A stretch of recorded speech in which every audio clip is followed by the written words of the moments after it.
পুজোর প্রসাদ যদি ভগবান সবটা চেটে পুটে খেয়ে ফেলতেন, তবে কেউ আর ভগবানকে ভোগ চড়াতো না। এটা আমি নয়, আমার মা হঠাৎ বলে ফেলল। আচ্ছা, এটা কি সত্যি? কিছুক্ষণ ভাবার পর আমি মাকে বললাম, তুমি কি কিছু ভেবে বললে? মা বলল, না তো। তবে আমি ভেবে দেখলাম কথাটা অতটাও ভুল নয়।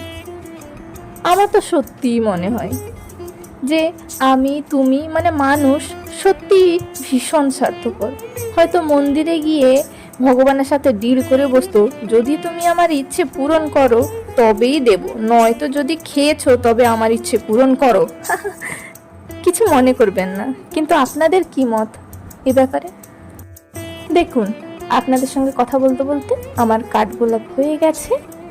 কেমন লাগলো নিশ্চয়ই জানাবেন।